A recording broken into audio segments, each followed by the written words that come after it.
अभी ज्योग्राफी के under climate देखेंगे, खास करके इंडियन क्लाइमेटिक कॉन्सेप्ट्स जो भी है इंडिया के क्लाइमेट से रिलेटेड, वो सब देखेंगे। सी बेसिक कुछ चीज़ें जैसे कि what is weather. Weather is a momentary thing, whereas climate it is considered over period of many years. तब उन जनरल सर्कमस्टेंसेस को क्लाइमेट बोलते हैं। And weather is day to day kind of. Monsoon जो है ना, it connotes seasonal reversal of direction of winds. उसकी वजह से मानसून इंडिया में आता है। ठीक है, India has hot monsoon climate. ठीक है, फिर एज ए सेड क्लाइमेट जो है इंडिया का, it has many regional variations, वो आगे देखेंगे। फिर क्लाइमेट बेसिकली मतलब टेम्परेचर के हिसाब से VCR क्लाइमेट, तो सेल्सियस स्केल है जिसमें मर्क्यूरी वगैरह होता है। अभी वो सब बेसिक चीज़ें हैं, will not go into it. अगर आप वेरिएशन देखोगे तो एक एग्जांपल है कि राजस्थान में समर में it can reach up to even 55 degree Celsius. Example Churu place in Rajasthan, खास करके western Rajasthan, okay, in summer. And अगर विंटर की बात करें तो लेह जो प्लेस है, लेह में it can reach till -45 degrees also in winter in Leh. Even वहाँ पे जम्मू एंड कश्मीर रीजन में, द्रास रीजन कारगिल के पास में वगैरह, वहाँ पे टेम्परेचर बहुत नीचे गिर सकता है। तो इतना ज़्यादा वेरिएशन है राजस्थान, जम्मू कश्मीर। एंड ये तो एक्सट्रीम्स हो गए, पर अगर आपको एवरेज देखना है तो समझो चेन्नई का जो एरिया है, वहाँ पे आपको इतना फ्लक्चुएशन नहीं देखेगा डे टू डे बेसिस पे। Generally 25 degree Celsius to 27 degree Celsius के रेंज में वहाँ पे टेम्परेचर रहता है। ठीक है, वहाँ पे एक्सट्रीम कंडीशंस नहीं आते, पर एवरेज कंडीशंस कंसिस्टेंटली बहुत टाइम के लिए रहते हैं। इवन वही सिमिलर केस होगा केरला के साथ भी, वहाँ पे डे एंड नाइट का टेम्परेचर भी काफ़ी सिमिलर ही होगा। वेयर एज वेरिएशन देखोगे तो थार डेजर्ट जो है, वहाँ पे अगर आप देखोगे तो डे एंड नाइट में वेरिएशन को बहुत आएगी। नियरली 50 डिग्री सेल्सियस से 20 डिग्री सेल्सियस तक, मतलब डे के टाइम पे बहुत ज़्यादा टेम्परेचर, नाइट के टाइम पे टेम्परेचर बहुत कम हो जाएगा। तो ऐसा वेरिएशन भी हो सकता है। फिर स्नोफॉल होता है कुछ एरियाज़ में, पर खास करके हिमालयन रीजन्स में ओनली। एंड बाकी सब रीजन्स पे रेन होता है। बाकी सब regions means other parts of our country. फिर रेन की बात करें तो फेमस प्लेसेस जैसे कि चेरापूंजी, मावेश्वरम, खासी हिल्स में मेघालय के, वहाँ पे अगर रेनफॉल देखोगे तो नियरली 1000 सेंटीमीटर तक पहुँचता है इन ईयर। फिर रेनफॉल का वेरिएशन अगेन अगर आप राजस्थान वगैरह एरिया में देखो तो जैसलमेर रीजन में विल फाइंड 10 सेंटीमीटर तक पहुँचता है ना यार। इतना ज़्यादा वेरिएशन है मेघालय और जैसलमेर वगैरह ऐसे रीजन्स में। मेघालय के रीजन्स में एज आई सेड चेरापूंजी वगैरह, तुरा रीजन इन गैरो हिल्स, यहाँ पे वगैरह बहुत ज़्यादा there is high rainfall, okay, as compare to other regions also. अभी ये हाई रेनफॉल क्यों है, वहाँ पे इतना क्यों आता है, वो सब विंड के डायरेक्शन वगैरह उसके हिसाब से और जियोग्राफिकल कंडीशन से उसके हिसाब से जो चेंजेस आते हैं वो आगे देखेंगे क्यों वो चेंजेस आते हैं, डिटेल में पढ़ेंगे। समर में, विंटर में, मॉनसून टाइप में कौन सा रीजन, कौन से रीजन में क्या क्या वेदर चेंजेस होते हैं, क्लाइमेटिक चेंजेस होते हैं, वो सब समझेंगे।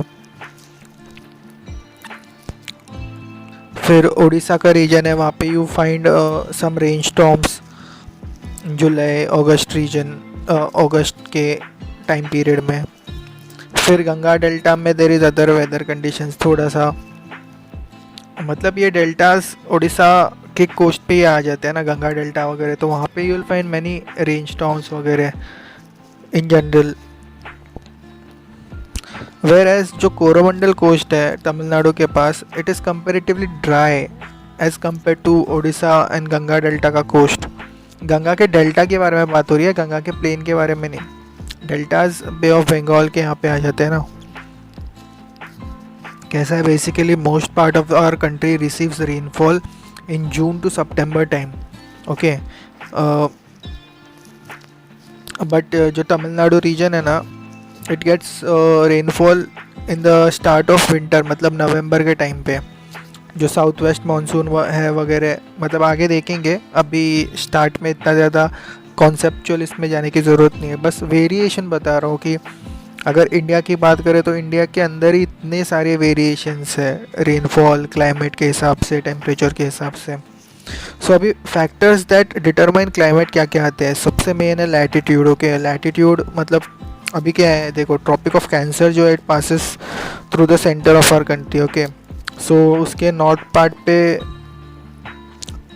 जो आता है ना, northern part of India, that become subtropical, ठीक है।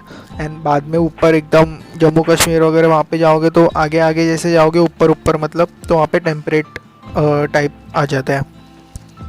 फिर ट्रॉपिक ऑफ कैंसर के नीचे के साइड पे सदर्न पार्ट पे इंडिया के you will find tropical zone, okay. तो ट्रॉपिकल जोन जो है it is near the equator, ठीक है।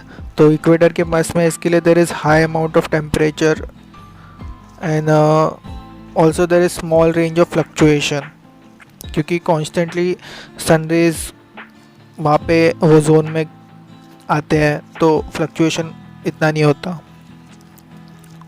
फिर इंडिया की बाउंड्री देखोगे तो हिमालयन माउंटेन जो है they are considered as a climatic divide and they protect us, मतलब Indian region from the cold northern winds which originate at Arctic circle and they pass through central Asia. तो उससे Himalayan boundary हमको बचाती है। Otherwise ये side पे, India के side पे बहुत ज़्यादा कोल्ड टेम्परेचर बन जाता, इंडिया के साइड पे बहुत टेम्परेचर कोल्ड बन जाता अगर हिमालयस नहीं होते। ऑल्सो इंडिया के साइड से जो साउथ वेस्ट मानसून या फिर जो क्लाउड्स वगैरह भी जो आ जाते हैं तो हिमालय उसको भी ट्रैप कर लेता है, मतलब Himalaya basically also traps the monsoon winds and therefore rainfall happens in the subcontinent, ठीक है। इंडिया की नहीं, Himalayas are important for the Indian subcontinent, ठीक है। तो लैटिट्यूड इंपॉर्टेंट फैक्टर था, हिमालयन माउंटेन्स इंपॉर्टेंट फैक्टर है। फिर distribution of land and water भी इंपॉर्टेंट फैक्टर है, क्योंकि क्या है, India is basically covered by Indian Ocean on its 3 sides. अभी बेसिक कॉन्सेप्ट क्या है, water heats and cools slowly as compare to land, ठीक है। Water heats and cools slowly then land. तो डिफरेंशियल हीटिंग एंड कूलिंग हो गया ना, मतलब एज लैंड और सी के बीच में, क्योंकि दोनों का हीटिंग एंड कूलिंग टाइम अलग अलग है। तो it causes differential heating of land and sea which creates what, air pressure zones, ठीक है। तो ये differential heating of land and sea की वजह से it creates air pressure zones in different seasons, okay. तो ये एयर प्रेशर जोन में डिफरेंशिएशन आ गया एज पर सीज़न, ठीक है। तो डिफरेंट एयर प्रेशर्स बन गए सीजन्स के हिसाब से और रीजन के हिसाब से, लैंड और सी, लैंड पे एयर प्रेशर, सी पे एयर प्रेशर अलग अलग होता है अलग अलग सीजन्स में। तो ये जो डिफरेंशिएशन इन एयर प्रेशर आ जाता है, it causes what, it causes reversal in the direction of winds, खास करके कौन से विंड्स, मॉनसून विंड्स, जिसकी वजह से मॉनसून बनता है, ठीक है। नहीं समझ में आएगा तो 3 ही चीज़ें याद रखो, लैंड और वाटर के बीच में डिफरेंशियल हीटिंग होता है। क्यों? क्योंकि वाटर जो है its heats and cool slowly as compare to the land, ठीक है। तो डिफरेंस इन एयर प्रेशर के वजह से अलग अलग सीजन्स में, अभी 2 रीजन्स में अलग अलग एयर प्रेशर, तो विंड का डायरेक्शन चेंजेस हो गया, तो उसको reversal in the direction of wind होता है एंड उसकी वजह से basically reversal in the direction of monsoon wind होता है, ठीक है। फिर नेक्स्ट फैक्टर है distance from the sea. Q see basically the interior of our country, as the interior of our country is away from the coast, therefore it is away from the moderating influence of the sea, ठीक है। therefore we have extreme climate here in the interiors, मतलब extreme cold या फिर extreme hot। क्यों? because it is away from the moderating influence of the sea, जो interior area है country का, तो उसके वजह से टेम्परेचर क्लाइमेटिक चेंजेस आते हैं। फिर नेक्स्ट है altitude. See temperature starts reducing with height, मतलब as you go up temperature कम होते जाते हैं, टेम्परेचर स्टार्ट्स रिड्यूसिंग। एंड जैसे आप ऊपर जाओगे the air becomes thinner. Due to thin air, the mountains are cooler than the plains.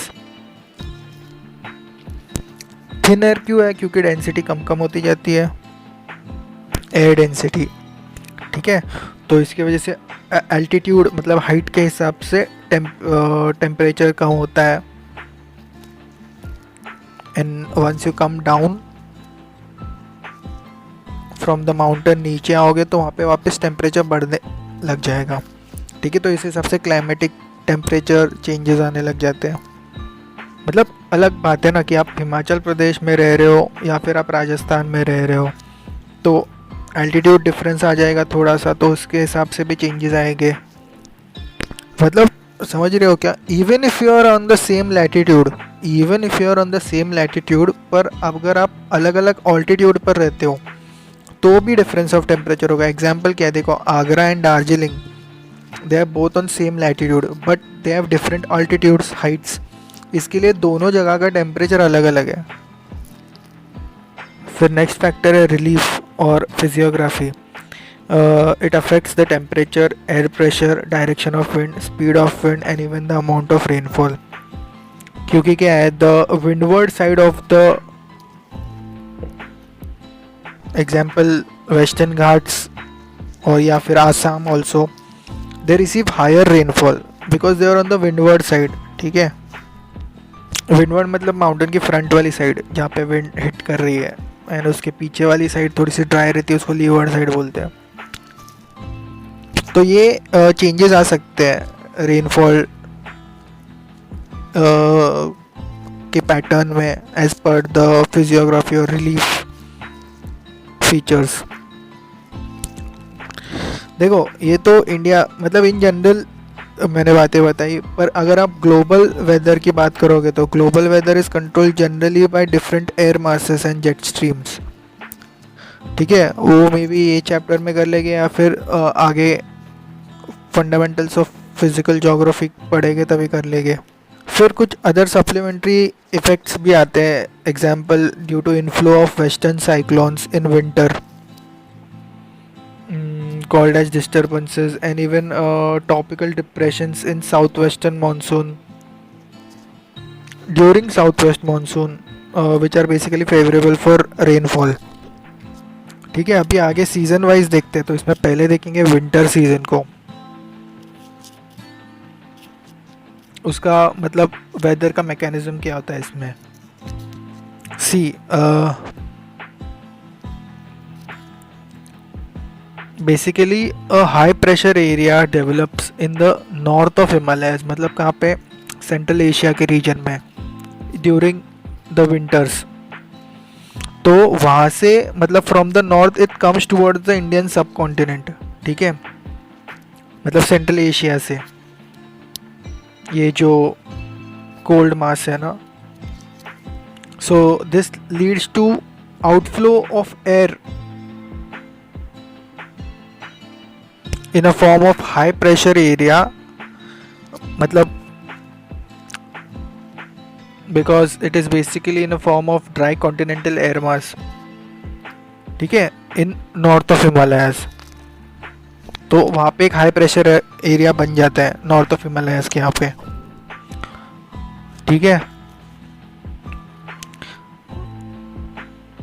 सो ये जो कॉन्टिनेंटल विंड्स है ऊपर से आ रहे हुए, they come in contact with the trade winds in North India, mostly in the northwestern zone of India. Most of these are moving in northwest, ठीक है, northwest winds होते हैं, मतलब moving from northwest. So ये जो pattern है ना wind के मूवमेंट का, this pattern is observed near surface of earth, ठीक है, एकदम अर्थ के पास में। वेरएज आप जैसे ऊपर जाओगे, higher up in the troposphere जाओगे, मतलब अपर एयर में जाओगे नियरली लेट से 3 किलोमीटर और सो, वहाँ पे थोड़ा सा डिफरेंट पैटर्न देखा जाता है ऑफ एयर सर्कुलेशन। ये जो मैंने ऊपर समझाया वो एयर सर्कुलेशन का पैटर्न अर्थ सरफेस के पास में होता था, और ट्रोपोस्फियर में थोड़ा सा डिफरेंट एयर सर्कुलेशन पैटर्न है। और दूसरी चीज़ ये है कि द लोअर, मतलब जो नियर द सरफेस का एयर सर्कुलेशन जो है ना, it plays no role in the upper air circulation. See basically अगर आप ग्लोबल रीजन में देखोगे तो वेस्टर्न एंड सेंट्रल एशिया जो है ना, it remains under the influence of westerlies which move nearly 10 kilometre in the air, and they blow from west to east over the Himalayas also. So they are basically here known as western jet streams। मतलब समझ रहे हो ना कि आप India के north western Himalayas के reason से गुजरकर, मतलब वेस्ट टू ईस्ट वो जो जेट स्ट्रीम जा रही है वो है वेस्टर्न जेट स्ट्रीम। तो वो एक इम्पॉर्टेंट जेट स्ट्रीम है। फिर ये जो जैसे आगे जाएगी हिमालयास के यहाँ से तो तिब्बत हाईलैंड आते हैं। तो तिब्बत हाईलैंड क्या करते हैं, they act as a barrier for this jet streams. Therefore ये जो जेट स्ट्रीम आ रही होती है from west to east through the Himalayas, they get bifurcated. तो उसके दो ब्रांचेस निकल जाते हैं, एक उसके तिब्बतियन हाईलैंड के नॉर्थ साइड पे चली जाती है, एंड एक तिब्बतियन हाईलैंड्स एंड हिमालयास के सदर्न साइड पे आ जाती है। तिब्बतियन हाईलैंड मतलब Tibetan plateau which is also known as Qinghai plateau, जो पैरेलल है हिमालयास के। मतलब अगर आप मैप में देखोगे तो वर्ल्ड मैप में ना, तो हिमाचल प्रदेश वगैरह जो फिर नेपाल वगैरह आते हैं, तो उसके ऊपर वाला जो पार्ट है ना वो पूरा तिब्बतियन प्लेटू ही आ जाता है। तो मैं जो जेट स्ट्रीम की बात कर रहा हूँ वो तिब्बतियन प्लेट्यू की तरफ जाती है और फिर बाइफरकेट हो जाती है, एक नॉर्थ साइड पे जाती है, एक साउथ साइड पे आ जाती है। मतलब हिमाचल वगैरह साइड से, हिमालयस के साइड से वो नीचे की तरफ आती है इंडियन रीजन में, ठीक है। ये सदर्न ब्रांच है उसकी जेट स्ट्रीम की, वेस्टर्न जेट स्ट्रीम की, जेट स्ट्रीम की याद रखना। तो ये जो सदर्न ब्रांच है जो इंडिया की तरफ आती है, it basically influences the winter in India, ठीक है, विंटर वेदर इन इंडिया। फिर नेक्स्ट है western cyclone disturbances and tropical cyclones। See, basically western cyclone disturbances, as the name says, they come from west and northwestern region towards India, ठीक है, because they basically originate in the Mediterranean Sea and they are brought in India by the westerly jet stream. A small increase in the prevailing night temperature indicates their arrival। मतलब ये जो western cyclonic disturbances है उनका, ठीक है। दूसरी चीज़ है tropical cyclones, they basically originate over the bay of Bengal region more and also in Indian ocean region. They are very strong with high wind velocity, heavy rainfall, high velocity and torrential rainfall, and they hit many regions of Andhra Pradesh, even some Tamil Nadu and majorly Odisha वाला region को, फिर आगे summer season का mechanism of weather देखेंगे. See, basically summer season में ना the sun shifts more towards the northern side, and even the wind circulation undergoes complete reversal during summer at both lower and upper level in the मतलब surface level पे भी and upper level पे भी troposphere में. In July the lower pressure belt जो होता है ना near the surface, which is called as ITCZ, Intertropical Convergence Zone, ITCZ, it shifts more towards northwards, roughly parallel to Himalayas, nearly 20 to 25 degrees north. ये range में it comes. Therefore वो वहाँ पे आ गया. क्यों आया? Because the westerly jet streams withdraws from Indian region till that time. ठीक है, तो अभी वहाँ पे ITCZ आ गया. तो ITCZ जो है ना, it is also called as equatorial trough. Its basic characteristic it is low pressure. Okay, therefore it attracts the inflow of wind from different directions. तो खिंचाव चालू हो जाता है ना, क्योंकि वो लो प्रेशर एरिया है. तो वही टाइम पे है जो अगर आप इंडियन ओशन वगैरह वो रीजन के यहाँ पे देखोगे तो the maritime tropical air masses from the southern hemisphere region they cross the equator generally in the south western direction. ठीक है, साउथ वेस्ट डायरेक्शन में दे क्रॉस द इक्वेटर, मतलब साउथ वेस्टर्ली डायरेक्शन में. सो ये जो moist air current आ रहा होता है ना इन द मतलब साउथ वेस्ट डायरेक्शन से अंदर आ रहा होता है, this is known as south west monsoon. मतलब अगर आप देखोगे तो साउथ वेस्ट डायरेक्शन से आ रहा है और नॉर्थ ईस्ट डायरेक्शन में जा रहा है. ठीक है, coming from the south west and then moving in Indian region till the north eastern region. मतलब नॉर्थ ईस्टर्न रीजन में वो इंडिया में एंट्री मार रहा है. ठीक है, तो बेसिकली थोड़ा पार्ट अरेबियन सी से, थोड़ा बे ऑफ बंगाल से, वो आगे देखेंगे एक्चुअली कहाँ से कैसा आ रहा है, पर ये जनरल डायरेक्शन था. And this happens at level of troposphere.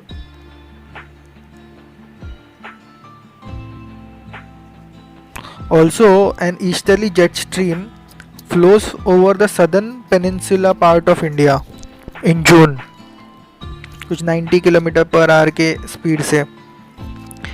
मतलब ईस्टर्ली जेट स्ट्रीम मतलब ये अभी ईस्ट से वेस्ट डायरेक्शन में जा रही है इंडिया के सदर्न पार्ट में, मतलब राइट से left easterly eastern jet stream. And मतलब this does not move beyond 30 degrees north, ये ईस्टर्ली. तो ये ईस्टर्ली का इंपॉर्टेंस क्या है? ये जो ईस्टर्न जेट स्ट्रीम आ रही है, this easterly brings the tropical depression in India. Okay, and it plays an important role in the distribution of monsoon on the subcontinent region of India. मतलब basic समझा ना, more the depression more the rainfall. और वो depression जो है ना वो बढ़ाता भी है एंड अलग अलग रीजन्स में भी भेजता है. और इसके वजह से अलग अलग रीजन में डिप्रेशन जाने के बाद अलग अलग रीजन में रेनफॉल भी होता है. मतलब the frequency, direction, intensity of various depression जो फॉर्म होते हैं, they determine the rainfall pattern in that area. ये किसकी बात है? साउथ वेस्ट मानसून के अंडर. ठीक है, फिर हम लोग ये जो ITCZ की बात कर रहे हैं, inter tropical convergence zone, ITCZ, it is basically, as I said, a low pressure zone which is located at the equator, basically where the trade winds converge. Therefore here the air tends to ascend. So क्या होता है, in July the ITCZ is in the range of 20 to 25 degrees north in the Gangetic plain. मतलब Gangetic plane ऊपर आ गया अभी ITCZ जुलाई के period में. तो it is also called as monsoon trough वहाँ पे ITCZ को, because it then basically develops a thermal low. तो इसकी वजह से क्या होता है, due to shift of ITCZ the trade winds of the southern hemisphere. तो खिंचाव लाता है ना ITCZ. तो जो ट्रेड विंड्स होते हैं सदर्न हेमिस्फीयर के, दे move up crossing the equator 60 से लेके 40 डिग्रीज नॉर्थ तक. Sorry not north, 60 degrees north की बात नहीं चल रही यहाँ पे, ईस्ट की बात चल रही है. ओके थोड़ा मतलब ये जो ट्रेड विंड्स फिर 60 डिग्रीज ईस्ट के रेंज में आ जाते हैं. लॉन्जिट्यूड की बात कर रहा हूँ, लॉन्जिट्यूड नॉट लैटिट्यूड, ठीक है. एंड फिर वो रीजन में आके then they start blowing from south west to north east. मतलब साउथ वेस्टर्न मानसून जो मैंने अभी समझा है ना, तो साउथ वेस्ट से लेके नॉर्थ ईस्ट डायरेक्शन में दे स्टार्ट मूविंग. क्यों ये डायरेक्शन चेंज क्यों आता है south west to north east, ये मतलब ये थोड़ा सा राइट टर्न क्यों आ जाता है वहाँ पे, it is due to the Coriolis force. और ये जो मूवमेंट आ जाता है साउथ वेस्ट से लेके, so then it causes what, क्योंकि वो मॉइस्ट सब लेके आता है air, and then it becomes south west monsoon. ठीक है, तो ये समर की बात हुई. इन विंटर ITCZ जो होता है it moves towards southern direction. ठीक है, तो साउथ में वापस गंगेटिक प्लेन से नीचे की तरफ आएगा, साउथ की तरफ आएगा. तो जैसे वो साउथ की तरफ जा रहा है तो ऐसे रिवर्सल ऑफ विंड हो जाएगा फ्रॉम. तो अभी साउथ वेस्ट से नॉर्थ ईस्ट गए थे, तो अभी नॉर्थ ईस्ट से वापस साउथ वेस्ट डायरेक्शन में आएंगे विंड्स. सो इसको नॉर्थ ईस्ट मानसून बोलते हैं. ठीक है, तो वेट मानसून थोड़ा समर के टाइम में, ड्राई मानसून थोड़ा सा विंटर के टाइम. समझा क्या? लास्ट टाइम एक सिंपल मैं समझाता हूँ. ITCZ जो है वो ऊपर गया गंगेटिक प्लेन्स के यहाँ पे, वो खिंचाव लाएगा इंडियन ओशन वगैरह से.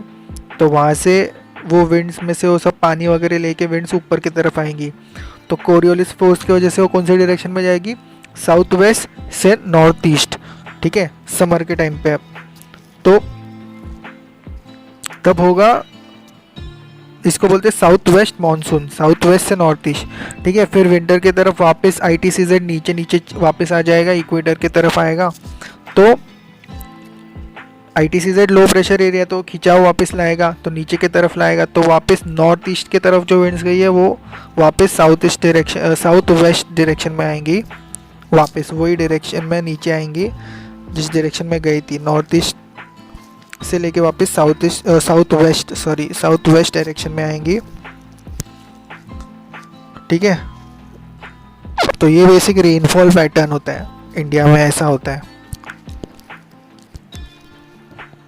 फिर आगे अलग जैसे कि रेन बेरिंग सिस्टम, जैसे कि साइक्लोन्स होते हैं, वो अरेबियन सी में भी आते हैं, बे ऑफ बंगाल में भी आते हैं, वो आगे देखेंगे.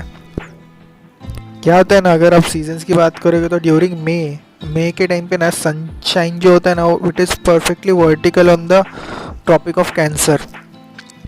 Not perfectly vertical but vertical on the tropic of, vertical on tropic of cancer. ठीक है, देयरफॉर जो maximum amount of northern Indian region है ना, it forms low pressure area.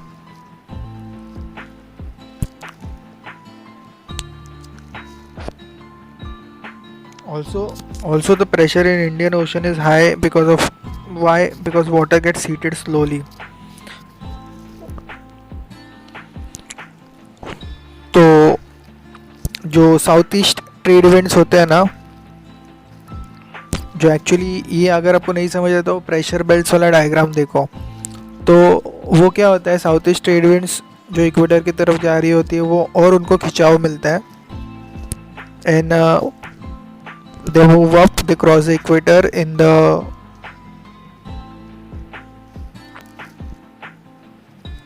फिर वो south west to north east direction में wind चली जाती है, कोरियोलिस फोर्स वगैरह होता है, वो भी मैंने जैसा समझा।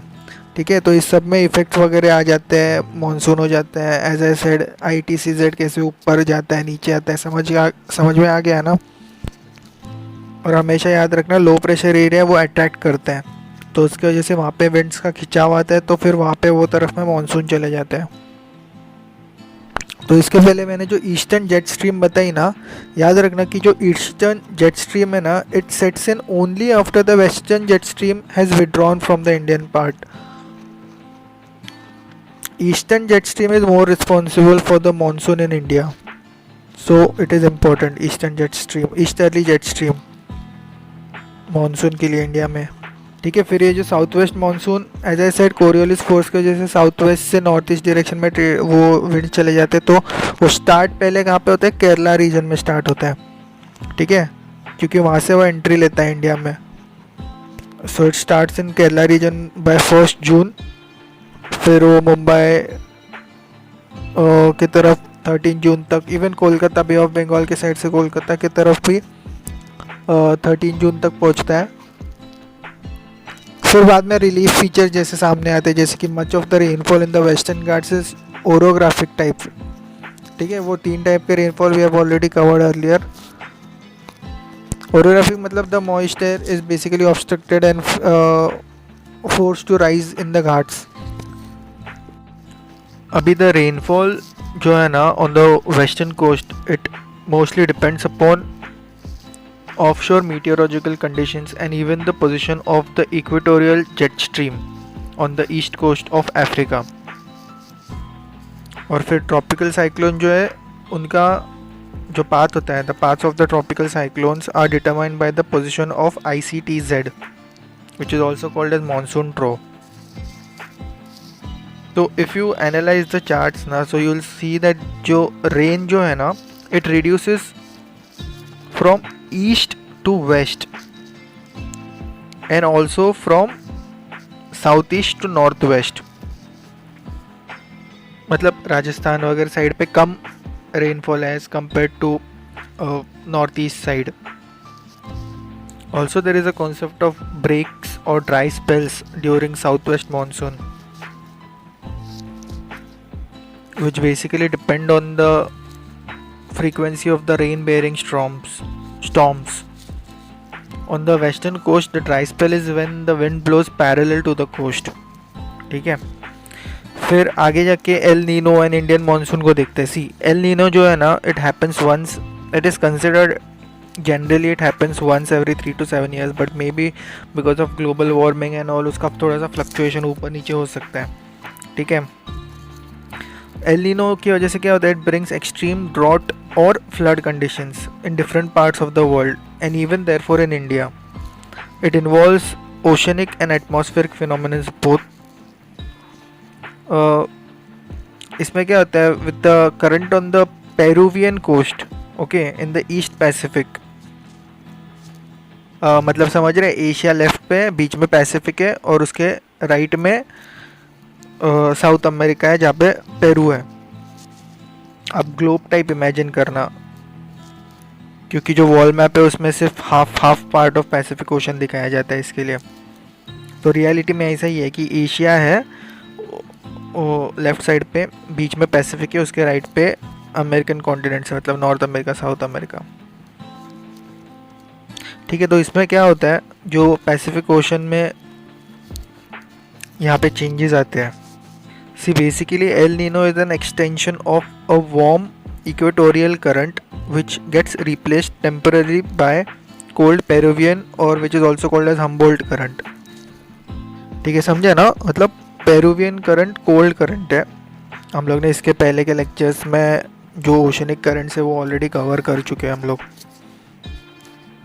So this current which means El Nino, ये क्या करता है, it increases the temperature of water on Peruvian side by nearly 10 degrees Celsius, which results in the distortion of the equatorial circulation of atmosphere.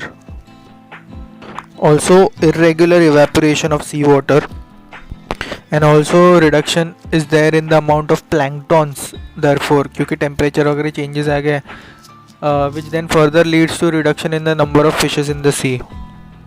El Nino is sometimes called as Child Christ because this current appears around Christmas in December, and December is basically summer period in Peru region, मतलब southern hemisphere में इसके लिए. तो El Nino को understanding important because El Nino is used basically in India for forecasting the long range monsoon rainfalls. So इसकी वजह से monsoon delay हो सकता है वगैरह इश्यूज आ सकते हैं. तो वो अंडरस्टैंड करने के लिए कि मानसून पे, इंडियन मानसून पे क्या इफेक्ट पड़ेगा, we have to understand El Nino also. It mostly delays the south west monsoon. ठीक है, तो अभी इंडिया के जो सीजन्स है ना उसके हिसाब से क्या चेंजेस आते देखते हैं. तो सीजन्स इन इंडिया, तो पहला है कोल्ड वेदर सीजन जो takes place between November to January, more in northern Indian region. यहाँ पे क्या होता है, night temperature reduces allot.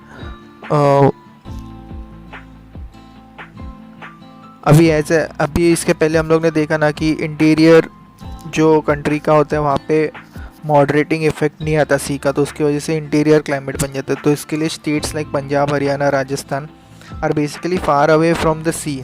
therefore they are basically far away from the moderating influence of the sea, and then therefore they have a continental climate. फिर अगर Himalayas की बात करेंगे तो हिमालयाज़ के यहाँ पे स्नोफॉल है. Snowfall is there in Himalayas which create snow waves. फिर generally in February cold winds also come from Caspian Sea, Turkmenistan region.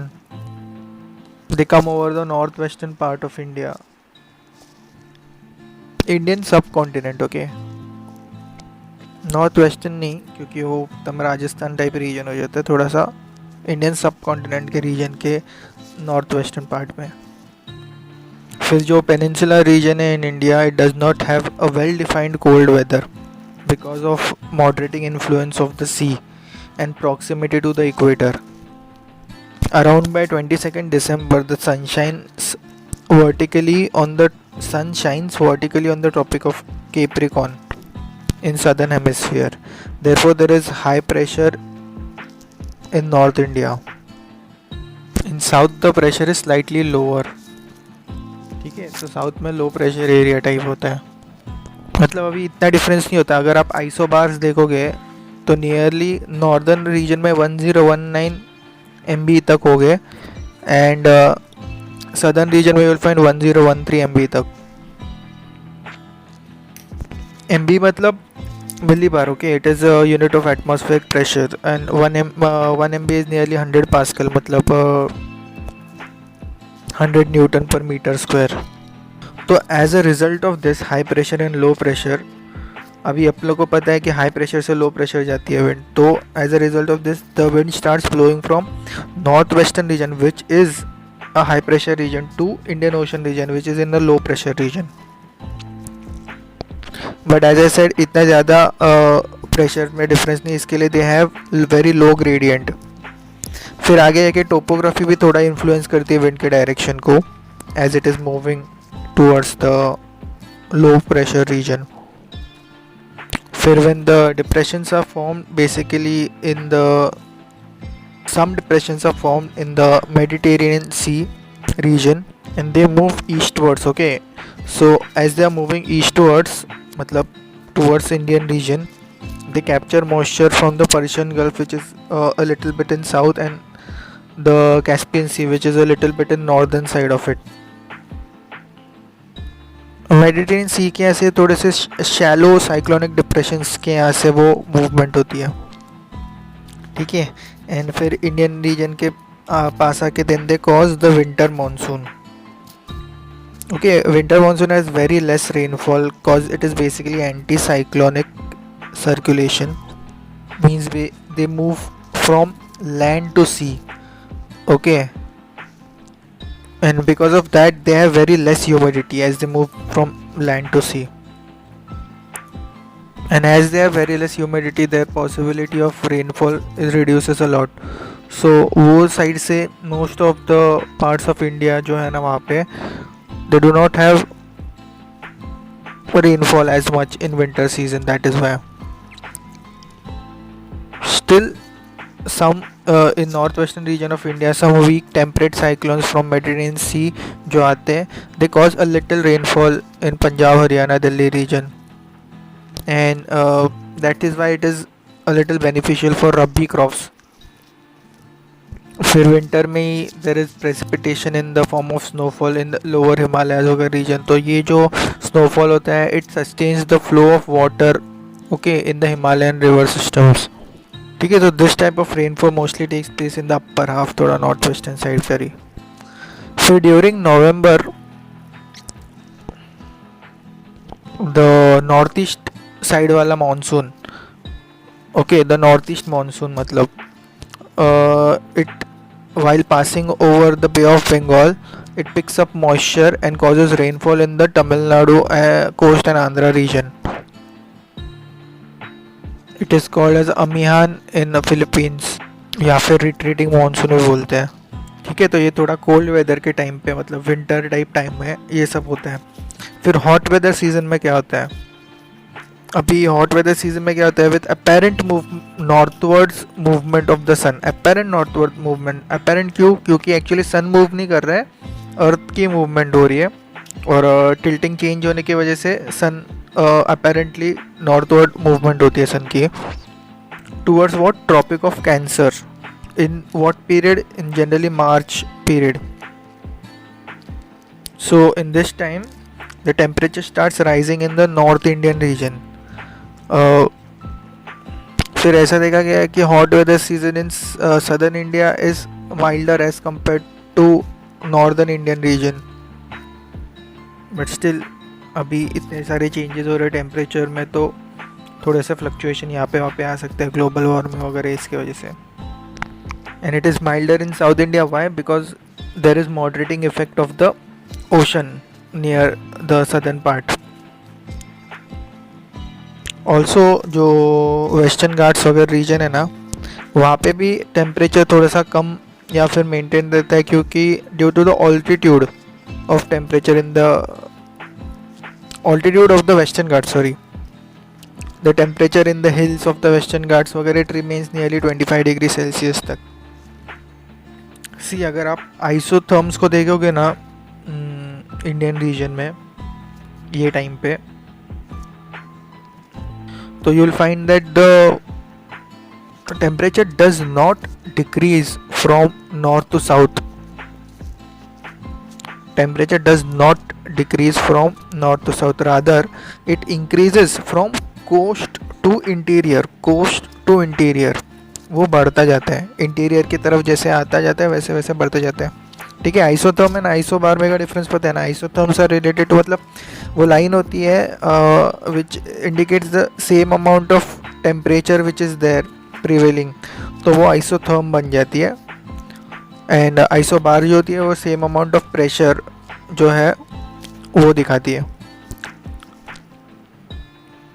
अगर आप मतलब एनसीईआरटी में वगैरह आप देखोगे क्लाइमेट के चैप्टर में you will find many Indian maps. वहाँ पे यू विल फाइंड मैनी ऐसे लाइन्स है, बहुत सारे ऐसे टेढ़े मेढ़े लाइन्स है. सो जो वो लोग आइसोथर्म्स एंड आइसोबार्स बताते हैं. सो समर के टाइम पे there is fall in the air pressure in summer, खास करके in northern region. Therefore what happens, ICTZ जो है ना it moves upwards northern region के पास में. ओके, नियरली 25 डिग्री नॉर्थ तक पहुंच जाते हैं इन जुलाई के टाइम पे. ITCZ ओके सॉरी को एक शायद एक दो जगह पे ICTZ बोल दिया. ITCZ, अब ये ITCZ जो है ना it attracts the surface circulation. So जब ये ITCZ is in the north western region में अगर आप देखोगे तो ड्राई एंड हॉट विंड जो है वहाँ पे दे आर नोन एज लू LOO. Okay, so they basically blow more in afternoon time. Also May के टाइम में dust storms in the evening are a bit common here. तो ये जो टेम्परेरी स्टॉर्म्स जो आते हैं they welcome some light rainfall.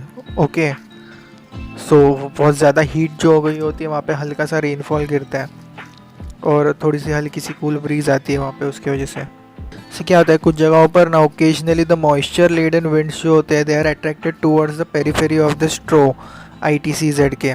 And फिर क्या होता है sudden contact between the dry and the moist air masses हो जाता है यहाँ पे.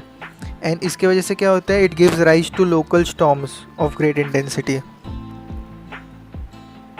तो इसके कुछ एग्जाम्पल क्या है of local storms in hot weather time, hot weather season. इसमें आते हैं mango shower. Okay, which is considered pre monsoon shower in Kerala region. It kind of helps in ripening of mangoes वगैरह. फिर there is blossom shower again in Kerala region for flowering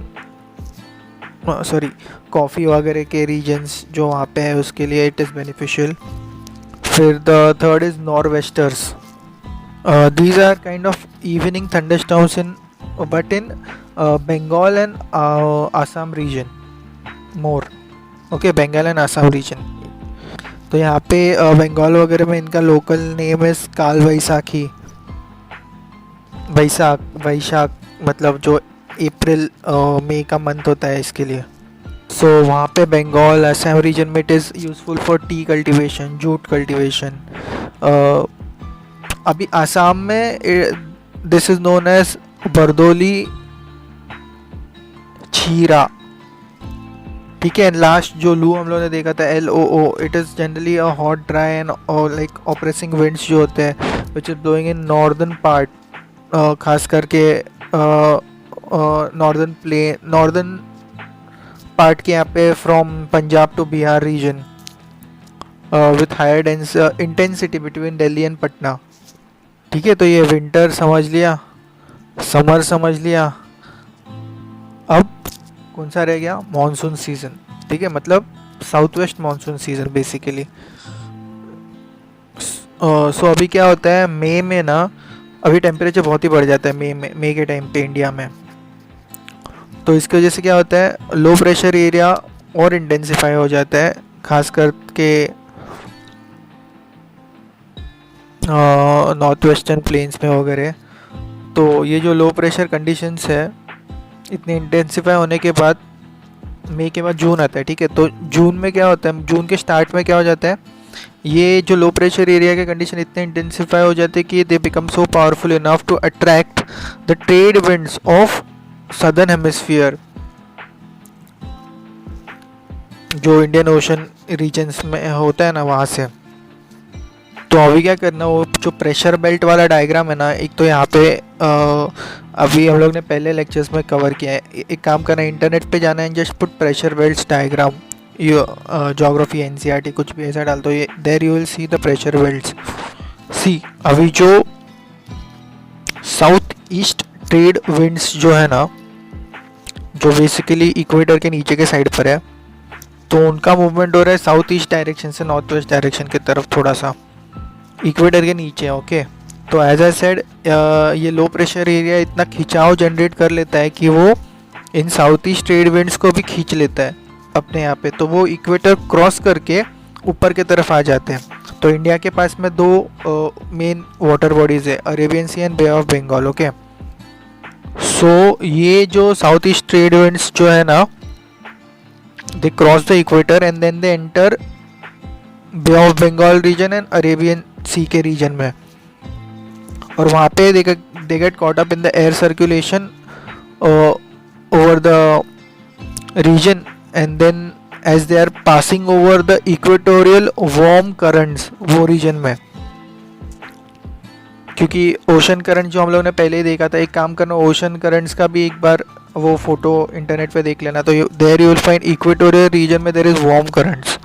ठीक है, तो वो warm होते हैं, उसकी वजह से वाइल पासिंग ओवर देम, ये रीजन के ओवर से जब साउथ ईस्ट ट्रेड विंड्स जारी होती है तो क्या होता है, they bring with them the moisture, क्योंकि वो वार्म रीजन है, इवेपोरेशन वगैरह होता है वहाँ पे, इसके लिए वहाँ से वो मॉइस्चर आ जाता है। ठीक है, एंड वो फिर इंडियन रीजन, इंडिया का जो पार्ट है ना वो तरफ वो सब लेके आता है। और एज इट क्रॉसेस, जब साउथ ईस्ट ट्रेड विंड्स जो है ना, as they cross the equator, मतलब after crossing the equator they follow a south westerly direction, that is why they are called as, this is called as south west monsoon. ठीक है, नहीं समझा, एक और बार समझाता हूँ सिंपल भाषा में। एक इक्वेटर है, ठीक है, बीच में, तो उसके नीचे के साइड पे प्रेशर बेल्ट्स का डायग्राम देखोगे तो you will find south east trade winds. तो साउथ ईस्ट ट्रेड विंड्स का डायरेक्शन क्या है, south east to north west direction, below the equator. Okay, below the equator. ठीक है, फिर एज आई सेड, एक हमारा ITCZ जो पार्ट है वो थोड़ा नॉर्दर्न पार्ट में आ जाता है इंडिया के, तो वहाँ से वो खिंचाव बहुत जनरेट कर लेता है, लो प्रेशर कंडीशन जनरेट होने की वजह से, क्योंकि winds move from high pressure to low pressure. ठीक है, तो एज आई सेड जो साउथ ईस्ट ट्रेड विंड है वो इक्वेटर के नीचे साउथ ईस्ट से नॉर्थ वेस्ट डायरेक्शन में जाती है, और इक्वेटर के यहाँ पे इट मीट सम, जो इक्वेटोरियल करंट होता है वो वार्म करंट होता है, वहाँ पे इवेपोरेशन एंड मॉइस्चर वगैरह वहाँ पे बढ़ जाता है, एंड वो सब लेके कोरियोलिस फोर्स की वजह से उसका डायरेक्शन आगे जाके चेंज हो जाता है।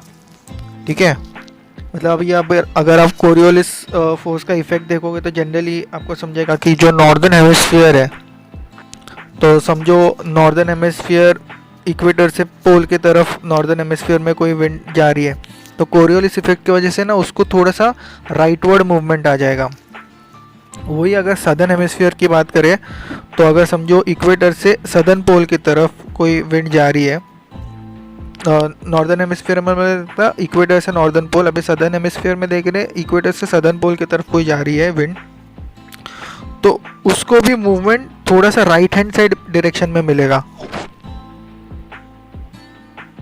मतलब मैं बता रहा हूँ, मतलब आप प्लेन सरफेस में देखोगे तो समझो अगर वही चीज़ को अगर आप इक्वेटर के यहाँ से देखोगे सदर्न पोल को, तो मतलब फिर उसको लेफ्ट साइड डायरेक्शन मिलेगा। मतलब नहीं समझ में आ रहा है तो एक डायग्रामेटिकली ईजी करने के लिए बता देता हूँ यहाँ पे।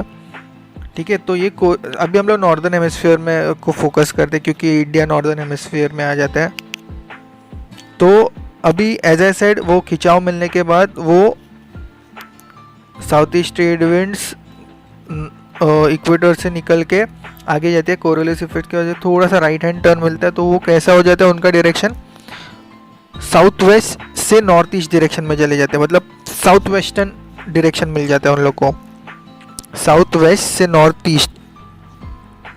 इसके लिए उसको साउथ वेस्ट से जा रही है ना वो, तो इसके लिए उसको साउथ वेस्ट मानसून नाम मिला है। तो फिर वो बाद में एक साइड अरेबियन सी के साइड से एंड थोड़ा सा बे ऑफ बंगाल साइड से एंटर करते हैं इंडिया की तरफ, पहले अरेबियन सी से केरला की तरफ वगैरह, एंड फिर बे ऑफ बंगाल की तरफ से, एंड देन इट वहाँ पे फिर इंडिया में रेनफॉल होता है। ये बेसिक है कि इंडिया में रेनफॉल होता कैसे है, and why it is called south west monsoon. फिर ये जब रेन होता है इंडियन रीजन में तो then it brings the temperature down, तो वायलेंट थंडर्स एंड लाइटनिंग वगैरह होता है। It is often termed as break and burst, क्योंकि sudden onset of moisture laden winds आता है, इसकी वजह से थंडर्स वगैरह थोड़ा सा मतलब टेम्परेचर फटाक से चेंज हो रहा है, सडन चेंज हो रहा है, इसके लिए ब्रेक एंड बर्स्ट वगैरह होते हैं, ब्रेक और बर्स्ट। ठीक है, तो साउथ वेस्ट मानसून है, तो as these winds they come closer to Indian region, मतलब as these winds approach the Indian land, their south westerly direction by which they are coming It is modified by the relief features of the Indian physiography, and also thermal low pressure over the northwestern region of India. अभी ये जो monsoon है, मतलब south western monsoon है, it approaches the Indian land mass in two branches as a side. एक Arabian sea के side से एक ब्रांच आती है और एक बे ऑफ बंगाल साइड से. ठीक है, तो अरेबियन साइड से पहले केरला की तरफ आ जाएगा वो ब्रांच है, क्योंकि as a side south westerly direction है, मतलब साउथ वेस्ट से नॉर्थ ईस्ट डायरेक्शन में जा रहा है, तो केरला पहले आ जाएगा वहाँ से. और बे ऑफ बंगाल के साइड पे भी अगर आप देखोगे तो इक्वेटर से वो, क्योंकि पूरे इक्वेटर में वो ऐसे ही घूम रही है, खास करके इंडियन रीजन के यहाँ पे, बे ऑफ बंगाल के रीजन के यहाँ पे, तो वहाँ से भी वो घूमकर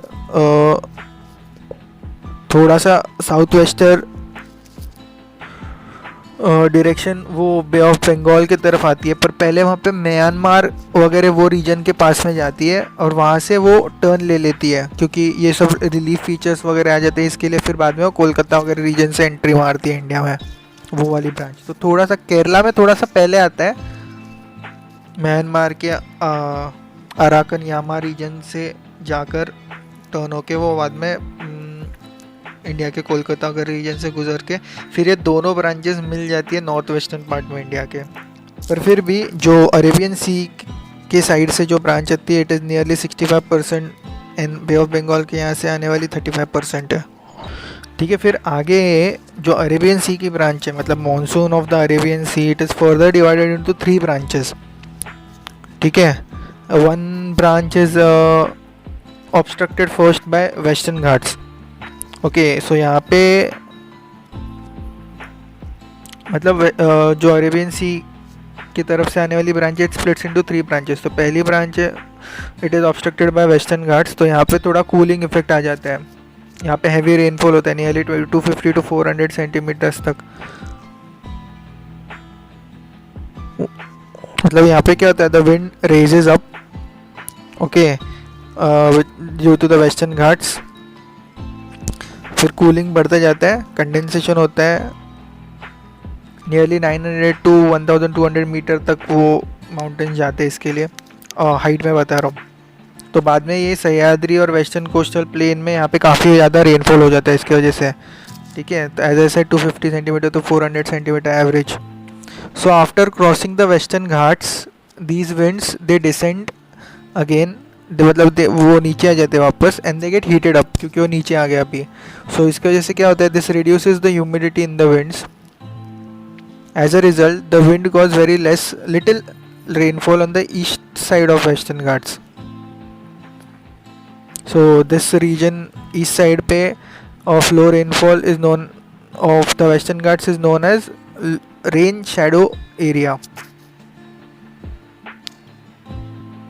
ऑफ वेस्टर्न घाट्स. ठीक है, तो ये होगी एक ब्रांच. अभी दूसरी ब्रांच कौन सी है, अरेबियन सी के यहाँ से जो ब्रांच आई थी उसके बारे में बात करें, साउथ वेस्ट मानसून के. सो दूसरी ब्रांच जो है, it strikes near the coast of north of Mumbai region के यहाँ पे. So north of Mumbai, then it moves ahead and then it moves along the Narmada and the Tapi river valleys. फिर this again आगे जाके this causes rainfall in the central Indian region, छोटा Nagpur plateau region की तरफ भी. वहाँ पे थोड़ा कम हो जाता है, 15 सेंटीमीटर तक वगैरह आ जाता है छोटा नागपुर रीजन के यहाँ पे. then it moves ahead and it meets reaches to the Ganga plains. Okay, ये वाली branch, it enters into Ganga plain and it merges with the Bay of Bengal side से जो ब्रांच आ रही है वहाँ पे उसके साथ. ठीक है, तो ये 2 ब्रांचेस हो गए. तीसरी ब्रांच जो है, थर्ड ब्रांच जो है, अरेबियन सी के साइड से साउथ वेस्ट मानसून की. तो this it strikes Saurashtra plain and the Kutch वाला region, and then it passes over the western Rajasthan region along the Aravallis.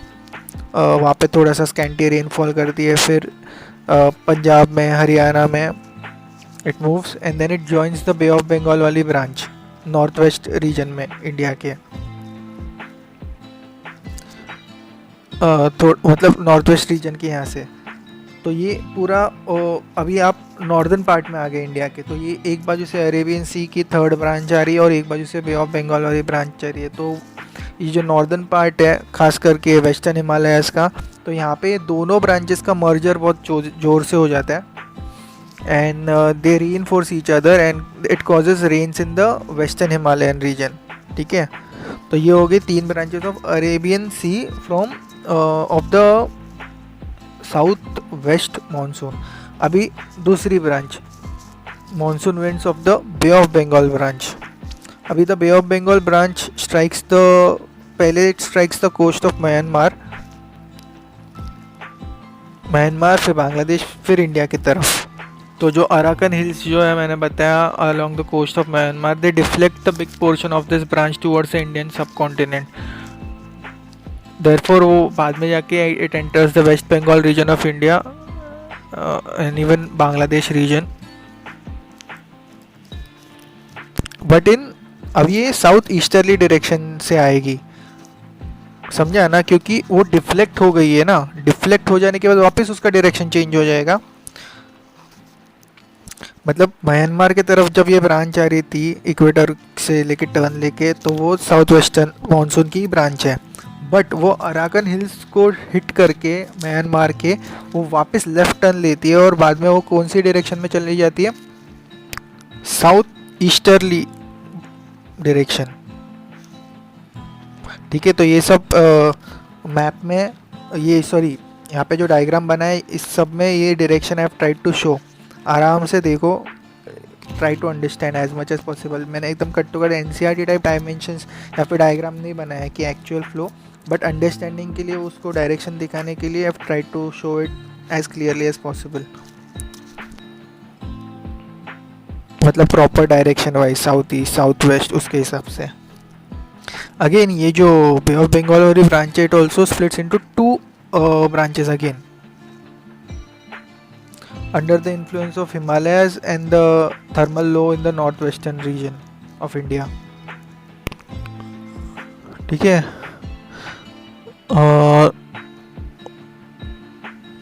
तो इसकी एक ब्रांच जो है सब ब्रांच मतलब बे ऑफ बंगाल के ब्रांच की, it moves westward along the Ganga plains reaching as far as the Punjab plains. And जो दूसरी ब्रांच है it moves up towards the Brahmaputra valley region of north east causing widespread rains in the Garo, Khasi, Meghalaya hills, Maheshwaram वहाँ पे।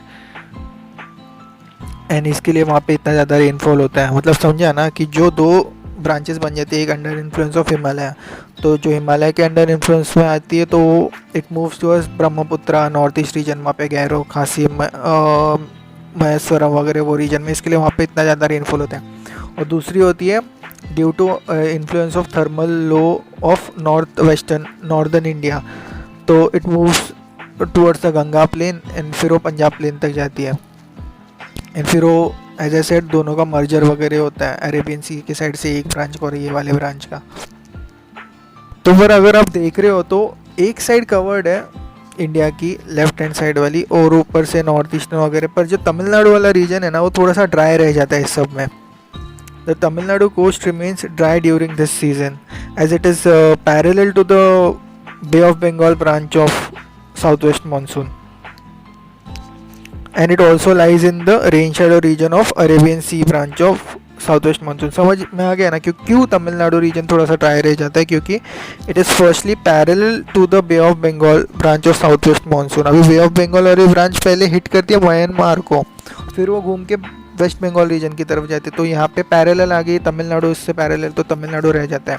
और दूसरे side से Arabian सी side से जो आ रही है, तो अरेबियन साइड की ब्रांच जो है वो वेस्टर्न घाट्स को इसका हिट करती है और तमिलनाडु उसके रेन शैडो रीजन में आ जाता है, इसके लिए तमिलनाडु वो टाइम पे ड्राई रह जाता है। साउथ वेस्ट मानसून के टाइम पे मैं बात कर रहा हूँ। तो जनरली साउथ वेस्ट मानसून का पीरियड होता है June to September. South west monsoon is seasonal in June to September region and as I said इतने सारे ब्रांचेस बन जाते हैं, इसके लिए this monsoon southwest monsoon type rainfall is largely governed by relief or topography। फिर this monsoon rainfall has a declining trend with increase in the distance from the sea, मतलब जैसे जैसे आप इंटीरियर की तरफ आओगे वैसे वैसे रेनफॉल कम होते जाएगा। मतलब कोलकाता को अगर आप देखोगे तो वहाँ पे नियरली 119 सेंटीमीटर तक आ जाता है, एंड दिल्ली को थोड़ा सा कम आ जाता है 50-60 सेंटीमीटर तक। मुंबई का एवरेज रेनफॉल देखोगे तो नियरली 240 सेंटीमीटर है। फिर ये जो मानसून है, this monsoon rain occurs in wet spells of few days और a duration at a time. The wet spells are interspreaded interspaced with the rainless intervals between them। मतलब wet spells के बीच में जो इंटरवल आता है उसको ब्रेक्स बोलते हैं। जैसे आप मानसून में देखो कभी कभी बीच में बहुत ज़्यादा बारिश गिर जाती है, अभी मुंबई की तरफ वगैरह you can see this phenomenon more. तो बीच में ही दो दिन बहुत ज़्यादा बारिश गिर जाएगी, फिर 1-2 दिन होएगी नहीं, फिर 3-4 दिन बहुत होएगी, फिर 1-2 दिन होएगी नहीं। तो ये इसको बोलते हैं wet spells and breaks. These breaks in rainfall are related to the cyclonic depressions mainly formed at the head of the bay of Bengal. मतलब अगर बे ऑफ बंगाल के रीजन में अगर ये फिनोमेनन देखें तो इसके साइक्लोनिक डिप्रेशन की वजह से अगर ये चेंजेस आते हैं, and how it is crossing into the mainland, ये जो डिप्रेशन है वो। Besides, the frequency and the intensity of these depressions also cause an effect, and also the passage followed by this depressions they determines the spatial SPATIAL distribution of rainfall over the region। फिर ये summer की वजह से summer rainfall हो जाता है, मतलब summer के बाद ही आता है ना साउथ वेस्ट मानसून, तो इट इज़ नियरली 3/4 होता है वो, एंड इसकी वजह से बहुत ज़्यादा रन ऑफ हो जाता है, सॉइल इरोजन हो जाता है। एंड साउथ वेस्ट मानसून पे बहुत ज़्यादा एग्रेरियन इकोनॉमी जो है इंडिया की, it is dependent on it. कभी कभी क्या हो जाता है, अभी ग्लोबल वार्मिंग है, फिर इसकी वजह से कभी कभी रेन थोड़ा सा ज़्यादा ही डिले हो जाता है, एल नीनो वगैरह, जो मतलब बहुत सारे इफेक्ट्स हैं, अभी उसमें एकदम डिटेल में नहीं घुसे। कभी डिले हो जाएगा तो भी क्रॉप्स के हार्वेस्टिंग टाइम को इफेक्ट पड़ेगा। कभी कभी रेंस बहुत ज़्यादा अर्ली आ जाते हैं, ओके, तो उसकी वजह से क्या होता है, वो जो क्रॉप्स अभी तक बने नहीं उनको डैमेज हो जाता है। तो प्रॉपर टाइम पे होना मानसून का एग्रीकल्चर के लिए बहुत ज़्यादा इम्पोर्टेंट भी है, क्योंकि इसके पहले हम लोग ने देखा कि special distribution of south west monsoon ranges from 12 centimetre till 250 centimetre also. मतलब कोस्ट पे बहुत ज़्यादा है, जैसे मुंबई में अगर 250 सेंटीमीटर तक, फिर आप राजस्थान वगैरह वो रीजन पे जाओगे तो बहुत कम 10-12 सेंटीमीटर तक, 12 सेंटीमीटर तक भी जाते हैं। 12 सेंटीमीटर पकड़ लो, 250 से 12 सेंटीमीटर, इतना वेरिएशन आ जाता है पूरे रीजन में इंडिया के। ठीक है, अभी last part of monsoon, season of retreating monsoon. ठीक है, अभी रिट्रीटिंग मानसून हो जाता है कब, अभी जो मंथ्स होते हैं अक्टूबर एंड नवंबर के वगैरह, they are specially known for retreating monsoon. अभी क्या होता है, इसके पहले हम लोगों ने साउथ वेस्ट मानसून देखा कैसे है ना, बाय द एंड ऑफ सितंबर जो साउथ वेस्ट मानसून है ना, अभी वो वीक होने लग जाता है, क्योंकि हाँ बाबा उसने अपना काम कर लिया, सब जितना मॉइस्चर लाया था वो सब ने डिस्ट्रीब्यूट कर लिया, अभी वो वीक पड़ने लग जाता है। क्यों वीक पड़ने लग जाता है, because as the low pressure trough, मतलब ITCZ जो है ना फ्रॉम द गंगा प्लेन में जो था, इट स्टार्ट्स मूविंग साउथवर्ड्स, नीचे की तरफ आने लगता है, डाउनवर्ड डायरेक्शन में, in response to what, the southward march of the sun. मतलब सन भी अपेरेंटली सन का मूवमेंट डाउनवर्ड हो जाता है, इसके लिए वो भी नीचे आने लग जाता है उस ITCZ। ठीक है, तो इसका स्टार्ट कहाँ से हो जाता है, from the western Rajasthan region, from the first week of September. तो आगे जाके it withdraws from Rajasthan, Gujarat, western Ganga plain, central highlands. By the end of the month ये इतना होता है, एंड बाय द अक्टूबर के यहाँ पे ना वो बे ऑफ बंगाल, मतलब वेस्ट बंगाल रीजन की तरफ वगैरह वहाँ पे थोड़ा सा नीचे आने लग जाता है। फिर एंड में नवंबर के नवंबर तक मैक्स, मतलब early November, not November end, okay, early November तक it moves over Karnataka Tamil Nadu region. मतलब जहाँ जहाँ पे बेसिक क्या है, जहाँ जहाँ पे लो प्रेशर का ये ट्रोफ जाएगा आईटीसी से, वहाँ पे रेनफॉल बढ़ेगा। तो अभी ये जैसे नीचे आ रहा है, तो अभी मैंने बोला ना कि नीचे की तरफ आ रहा है, तो कर्नाटक तमिलनाडु रीजन तक जा रहा है, तो वहाँ पे रेनफॉल होगा। समझा क्या? And finally by the middle of December ये जो लो प्रेशर है ये ट्रॉफ, it is completely remove from the Indian peninsular reason, फिर वो वापस ओशन की तरफ चले जाते हैं। तो फिर मानसून ख़त्म हो जाता है पूरे इंडिया में। मतलब साउथ वेस्ट मानसून तो पहले ही ख़त्म हो गया। अब ये रिट्रीटिंग मानसून जो तमिलनाडु रीजन रह गया था, ड्राई रह गया था, उधर भी रेनफॉल चले जाता है, फिर वहाँ से वो बाहर निकल जाता है पूरा रेनफॉल इंडिया से। अब ये जो रिट्रीटिंग मानसून मतलब रिट्रीटिंग साउथ वेस्ट मानसून ही सीजन जो it is marked by clear skies and rise in the temperature. अभी क्या होता है, the land is still moist,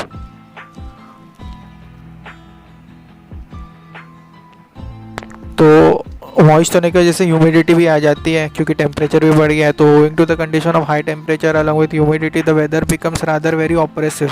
सो ये जो वेदर है ना, it is commonly known as October heat, खास करके in the second half of the October वगैरह वो टाइम पे इट कम्स।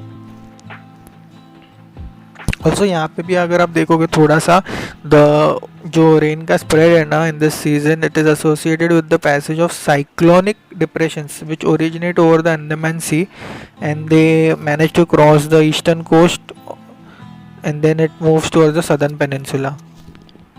तो यहाँ पे जो ट्रॉपिकल साइक्लोन्स बनते they are very destructive. Okay, समझा ना? डिप्रेशन बनेंगे, साइक्लोन बनेंगे वो उसके रीजन के हिसाब से, एंड फिर खास करके उड़ीसा वगैरह में, वेस्ट बंगाल रीजन में थोड़े ज़्यादा ये टाइम पे साइक्लोनिक स्टॉर्म्स आते हैं।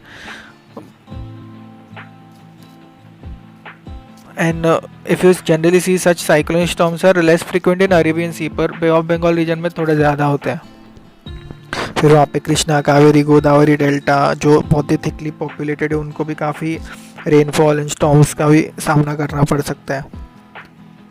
ठीक है, तो इस तरीके से पूरा रेनफॉल इंडिया में आता है और चले जाता है। और क्लाइमेटिक चेंजेस तो समझ लिए, समर समझ लिया, विंटर समझ लिया, रेनी सीजन समझ लिया, बस ये तीन ही है, यही इनका इनका सर्कल चलता रहता है। तो ये बेसिक है क्लाइमेट अबाउट इंडिया। अभी कुछ चीज़ें जैसे कि अगर वो फैक्ट्स कुछ पूछ लिए तो रैंडम, जैसे कि इंडियन कैलेंडर में हिंदी में क्या बोलते हैं, वसंत जो सीज़न होता है उसको, मतलब ये पीरियड में चैत्र वैशाख मंथ्स होते हैं जनरली, मतलब मार्च अप्रैल के टाइम पे। फिर ग्रीष्म सीज़न जो होता है उसमें ज्येष्ठ आषाढ़ मंथ्स होते हैं, मतलब मई जून का पीरियड। फिर वर्षा पीरियड मतलब श्रावण भाद्रपद, ये मंथ्स होते हैं वर्षा सीज़न में, एंड मतलब जुलाई अगस्त इनका टाइम पीरियड होता है। अगर आप टोटल एवरेज निकालो इंडिया का, तो जनरली इंडिया का टोटल एवरेज और rainfall it is considered as 125 centimetre. अभी खासी जंटिया हिल्स में तो बहुत ज़्यादा 1000 सेंटीमीटर तक भी जाता है। फिर अगर आप मीडियम अगर रेंज देखो तो गुजरात, इवन तमिलनाडु, उड़ीसा, झारखंड, आसाम में चच्चर वैली वगैरह वो सब रीजन में भी एवरेज में आ जाता है। और लो रेनफॉल रीजन कौन से हैं, जैसे कि दिल्ली, हरियाणा, पंजाब, जम्मू कश्मीर, थोड़ा राजस्थान वाला रीजन, कुछ डेक्कन प्लेटो वाले रीजन जैसे कि मराठवाड़ा वगैरह भी। और अगर आप इनएडिक्वेट रेनफॉल की बात करोगे तो कुछ थोड़ा सा पार्ट आंध्रा वगैरह रीजन का, कुछ मराठवाड़ा वगैरह रीजन का, पर अभी वो सब जान दो। अगर आपको इम्पोर्टेंट एक जगह रखनी है, या तो लद्दाख रीजन, ओके, या फिर वेस्टर्न राजस्थान रीजन, क्योंकि they receive rainfall less than 50 centimetre, कुछ भी हो जाए तो वहाँ पे इनएडिक्वेट रेनफॉल है। ऑल्सो जो स्नोफॉल है पहले मैंने बता दिया, it is restricted in Himalayan region only. तो मतलब इस तरीके से वेरिएशन है। अब ये वेरिएबिलिटी क्या वर्ड है रेनफॉल में, जो variability of rainfall, it is computed with the help of following formula: CV is equal to standard deviation upon mean into 100। CV क्या है यहाँ पे, coefficient of variation। तो बहुत कम वेरिएशन होता है कहाँ पे, वेस्टर्न कोस्ट वगैरह वेस्टर्न घाट्स रीजन में। बहुत ज़्यादा मतलब more than 50% variation happens in Rajasthan and Jammu Kashmir region के इंटीरियर पार्ट्स।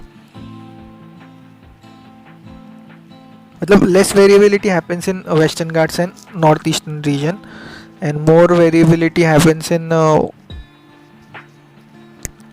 ये Rajasthan Jammu Kashmir.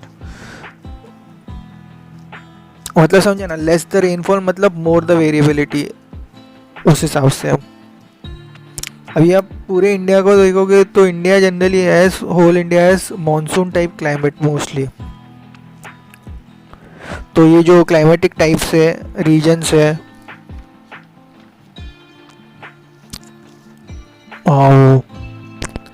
climatic regions they are given according to the Köppen scheme, Koppen scheme.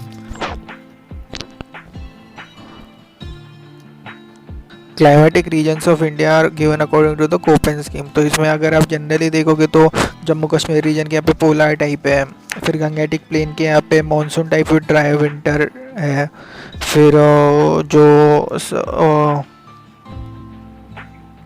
जो केरला कर्नाटका के यहाँ पे जो वेस्टर्न कोस्ट है वहाँ पे monsoon type with short dry season है, फिर तमिलनाडु रीजन के यहाँ पे monsoon type with dry season in summer है। कुछ जगहों पर यहाँ पे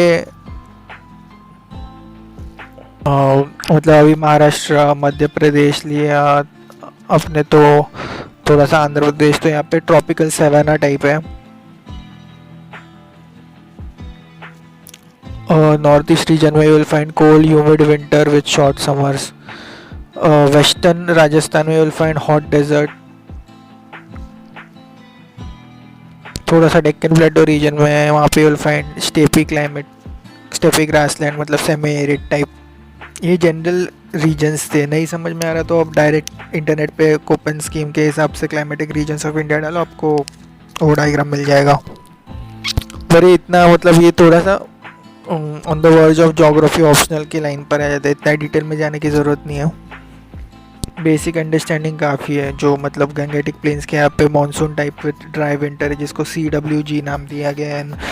महाराष्ट्र, आंध्रा, मध्य प्रदेश रीजन नीचे के साइड पे थोड़ा सा मतलब ट्रॉपिक ऑफ कैंसर के नीचे के साइड पे you will find tropical savanna type, जिसको AW नाम दिया गया है। और फिर वेस्टर्न घाट जो है केरला के वगैरह पास में monsoon type with short dry season, AMW नाम दिया गया। बस इतना एक दो नाम याद रख लिया तो भी काफ़ी है। और तमिलनाडु के यहाँ पे monsoon with dry season in summer है, तो इसको AS नाम दिया है। सो दिस कोपेन स्कीम जो है ना, major climatic region in India is based on Koppen scheme on according to the temperature and precipitation. Okay, polar type है, इसको E नाम दिया गया है। जम्मू कश्मीर, हिमाचल प्रदेश, उत्तराखंड। अरुणाचल प्रदेश के यहाँ पे DFC, तो उसको cold humid winter short summer name दिया है। ठीक है, ये अगर पूछ ही लिया प्रीलियम में, अगर UPSC का मन हो ही गया तो उसके लिए बताया, वरना इतना डिटेल में जाने की तो कोई ज़रूरत नहीं है। इसमें ऐसा कोई कॉन्सेप्ट वगैरह नहीं है समझाने लायक, डायरेक्ट फैक्ट है। क्या करे, फैक्ट करने पड़ते हैं, अभी क्या करें। हर चीज़ कॉन्सेप्चुअल होती तो ज़िंदगी थोड़ी सी आसान होती। जनरली इस स्कीम में tropical climates are considered over like more than 18 degree Celsius, तो वहाँ पे कूल टेम्परेचर क्लाइमेट या फिर ice climate less than, cool temperature नहीं, आइस क्लाइमेट को less than 10 degree Celsius and cool time climate को नियरली टिल 10।